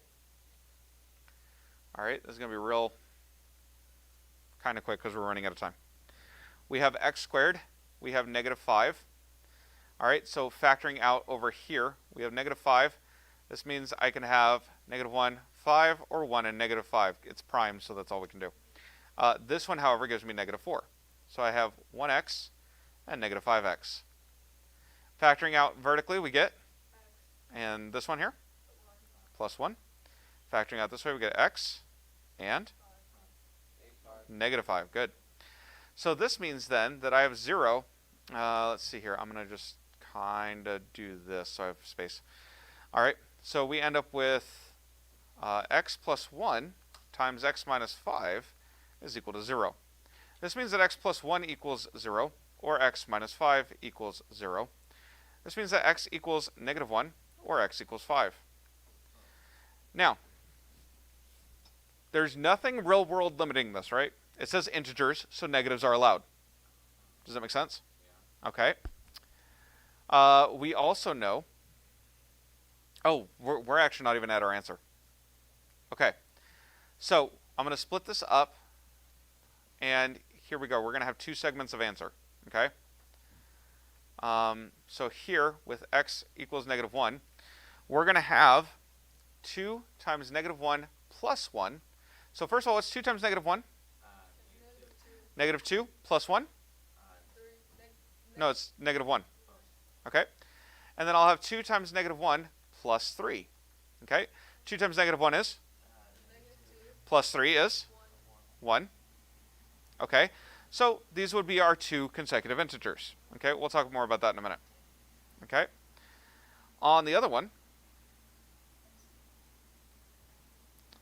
oh my goodness, what color would even show up? That's the part that like frustrates me. Let's try green. Hey, that actually works kind of well. Okay.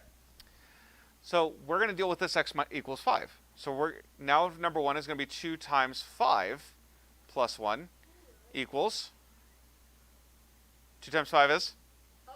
plus 1. And then we're going to have 2 times 5 plus 3, and we get 13. Then what we do is we test both. So it could be negative 1 and 1, or 11 and 13. I know the bell rang. I'm almost done. All right? Give me just a minute, please. All right? So that's it. So what we would do is we plug in each set to the original equation. They both work. So in that case, we say it could be negative 1 or 11 and 13. And we give both solutions as long as everything checks out. Doesn't matter which one we give.